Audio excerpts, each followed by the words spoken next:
मित्रांनो, ज्यांनी 2024 मध्ये सेल्फ सर्व्हे केला होता त्यांची या ठिकाणी यादी जाहीर झालेली आहे.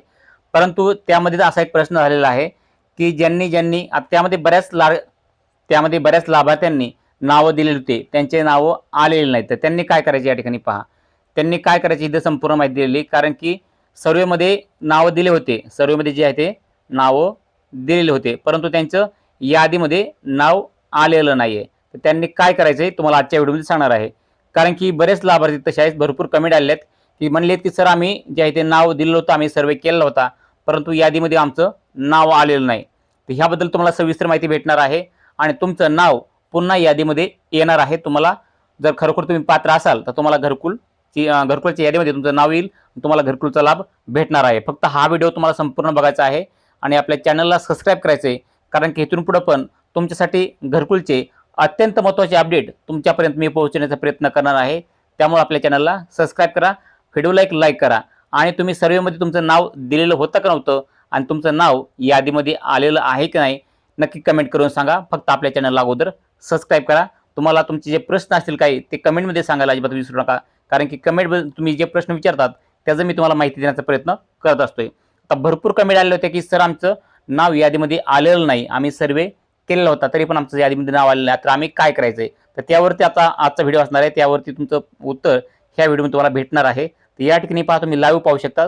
इथं काय दिलेलं आहे विषय काय आहे, आवास प्लस प्रणालीवर नोंद झालेले परंतु ऑटोमॅटिक सिस्टमद्वारे रिजेक्ट झालेल्या पात्र लाभार्थ्यांची विगतवारी करण्याबाबत.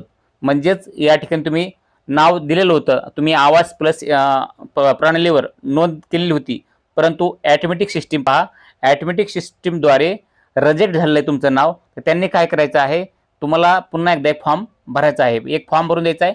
तुमचं नाव पुन्हा यादीमध्ये समाविष्ट होईल. तुम्ही जर खरोखर पात्र असाल, तुम्ही जर हे अगोदर घरकुलाचा लाभ घेतला नसेल आणि तुम्ही घरकुलाच्या सर्व पात्रतेमध्ये बसत असाल तर तुम्हाला पुन्हा तुमचं घरकुलाच्या यादीमध्ये नाव येईल आणि तुम्हाला घरकुलाचा लाभ भेटणार आहे. तुम्हाला काही करायची गरज नाही.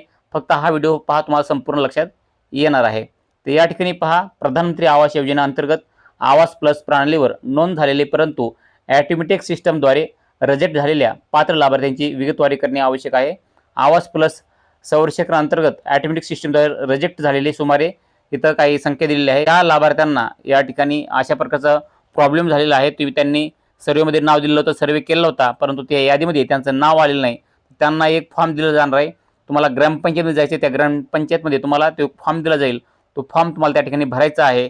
तुमचं नाव जे आहे ते यादीमध्ये कायमस्वरूपी किंवा तुम्ही खरोखर पात्र असाल तर तुम्हाला त्या ठिकाणी तुमचं नाव यादीमध्ये समाविष्ट केलं जाणार आहे. कारण की ज्यांनी या ठिकाणी सर्व्हे केला नव्हता त्यांना पण घरकुलाचा लाभ भेटणार आहे. ज्यांनी सर्व्हेमध्ये नाव दिलं नव्हतं किंवा सर्व्हे केला नव्हता त्यांना पण घरकुलाच्या योजनेमध्ये समाविष्ट केलं जाणार आहे, हे लक्षात ठेवा. कारण की कोणाकोणाकडून विसरून गेलेलं आहे की नाव समाविष्ट कसं करायचं किंवा त्यांना त्यावेळेस केलेलं नाही.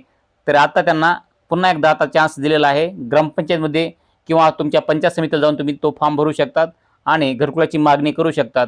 ज्यांचं नाव आलं नाही त्यांनी पण मागणी करायची आहे.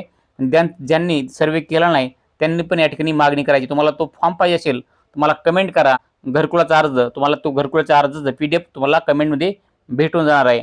परंतु आपल्या चॅनलला अगोदर सबस्क्राईब करा, व्हिडिओ लाईक करा आणि कमेंटमध्ये घरकुलाचा अर्ज असा टाईप करा. तुम्हाला घरकुलाच्या अर्जाची संपूर्ण PDF भेटून जाईल.